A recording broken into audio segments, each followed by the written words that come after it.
السلام علیکم ورحمۃ اللہ وبرکاتہ۔ آج ہم دعا پڑھیں گے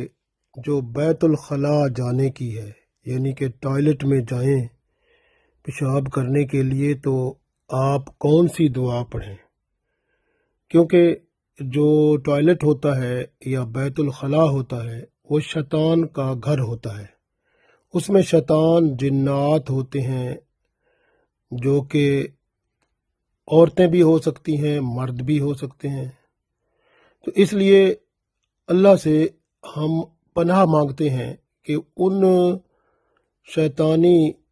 جنات جو بیت الخلاء میں ہوتے ہیں، چاہے وہ مرد ہیں عورتیں ہیں، ان کے شر فساد فتنے سے ہم اللہ کی پناہ مانگتے ہیں۔ تو اللہ اپنی رحمت سے ہمیں پھر ان کے فساد سے، ان کے شر سے بچا لیتا ہے، کیونکہ جب دعا پڑھتے ہیں تو اللہ کے فرشتے وہاں آ جاتے ہیں اور شیطانوں کو نکال دیتے ہیں۔ یعنی وہاں پر تو وہ شیطان جو ہیں وہ بندے کو کچھ نہیں کہہ سکتے، اور اس وقت کیونکہ اللہ کے فرشتے بھی باہر ہوتے ہیں جہاں آپ وہ اندر بیت الخلاء میں ہوتے ہیں، تو بیت الخلاء کے اندر اس لیے باتیں بھی نہیں کرنی چاہیے، کیونکہ فرشتے باہر ہوتے ہیں، وہ بھی شرم محسوس کرتے ہیں اندر آنے سے، تو اس لیے ان کو تکلیف ہوتی ہے اگر وہ آپ بات کریں اور وہ آ کے لکھیں اس کو، کیونکہ لکھنا ہوتا ہے۔ انہوں نے جو کندھوں پہ فرشتے بیٹھے ہیں، کرامن کاتبین جو ہیں، وہ کرامن کاتبین وہ آپ کے ہر بات کو لکھتے ہیں، اس لیے ان کو لکھنے کے لیے آنا پڑے گا۔ اس لیے بیت الخلاء میں بات چیت بھی نہ کیا کریں، اور باتھ روم میں بات چیت نہ کیا کریں، اور وہاں پر جو ہے پانی کے ساتھ بھی کوئی کھیل کود نہ کیا کریں، اور نہ ہی وہ جو ہے آپ کوئی ایسا شور بچائیں وہاں پر۔ یا بعض لوگ ہوتے ہیں وہ اپنے جب پیشاب کرنے جاتے ہیں تو وہاں بیٹھتے ہیں تو وہ ساتھ کوئی رسالہ بھی پڑھ لیتے ہیں، تو یہ بھی اجازت نہیں ہے، کیونکہ شریعت کے مطابق تو یہی ہے کہ آپ اپنا کام جلدی کریں اور واپس جائیں، کیونکہ وہ آپ کا جگہ نہیں ہے، وہ تو شیطان کی جگہ ہے۔ آپ کو تو اپنا گندگی صاف کرنی ہے، تو اس لیے آپ کو وہاں سے جانا ہے، پھر جلدی جائیں، اپنا کام کر کے واپس آئیں۔ اسی طرح سے کوشش کرنی ہے کہ جو اگر باہر کسی جگہ پیشاب زور کر رہا ہے، راستے میں کہیں کرنا پڑ جاتا ہے، تو آپ جو فٹ پاتھ ہے یا جو جانے آنے کا راستہ ہے اس پر نہیں کرنا ہوتا، نہ کوئی مسجد یا اس کے قریب کہیں، یعنی کہ تھوڑا یہ خیال کرنا ہوتا ہے، نہ کوئی قبرستان ہو اس کے قریب بھی نہیں کرنا ہوتا، تو یہ تھوڑا خیال کرنا ہوتا ہے۔ اور نہ ہی جب آپ پیشاب کر رہے ہوں تو بھی دیکھنا چاہیے کہ کوئی سوراخ تو نہیں ہے نیچے۔ بعض اوقات سوراخ جو ہوتے ہیں ان میں کچھ جانور ہوتے ہیں، تو جب پیشاب کریں تو وہ باہر نکل کر وہ ڈنگ بھی مار سکتے ہیں، تو اس لیے خیال کرنا پڑتا ہے۔ تو اس لیے جو ہے یہ سارا خیال کرنا ہوتا ہے،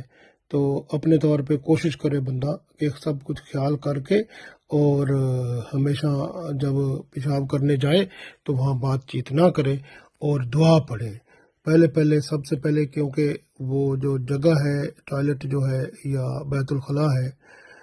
وہ اس میں داخل ہونے سے پہلے بندہ اپنا بایاں پاؤں اندر رکھے، یعنی لیفٹ فٹ کو اندر رکھے، اور پھر یہ دعا پڑھے۔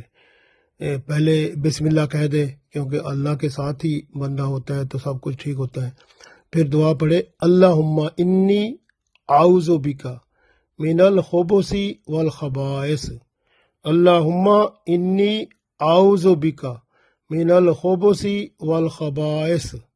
اللہم اے اللہ، انی بے شک میں، اعوذ بک تیری پناہ چاہتا ہوں،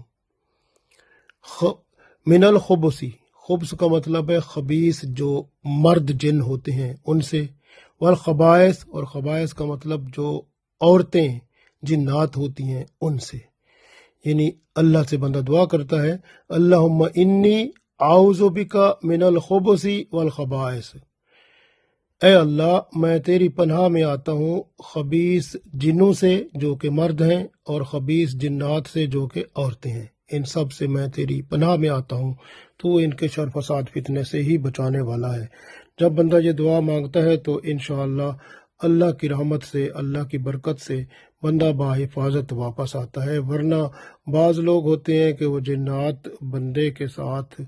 کچھ شر فساد فتنہ کرتے ہیں، یا کوئی بیماری لگ جاتی ہے کسی طرح کی، یا کوئی تکلیف ہوتی ہے، تو مختلف انداز ہیں جو کہ ہوتے ہیں۔ تو اس لیے بہتر عمل کیا ہوتا ہے کہ یہ دعا مانگیں گے تو انشاءاللہ آپ محفوظ ہو جائیں گے ہر قسم کے جنات کے شر فساد فتنے سے۔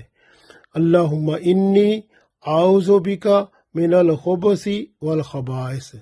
تو یہ دعا بچوں کو پڑھائیں اور خود بھی پڑھیں، اور جب بھی آپ بیت الخلاء جائیں تو یہ دعا پڑھ کے جائیں، اور بیت الخلاء میں باتیں بھی نہ کریں، اور کوئی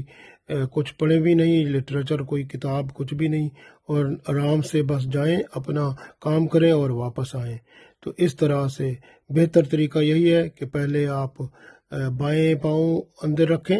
اور پھر دعا پڑھیں، اللہم انی اعوذ بک من الخبث والخبائث۔ تو اللہ تعالیٰ آپ کی حفاظت فرمائے گا۔ اللہ تعالیٰ ہم سب کی حفاظت فرمائے، آمین۔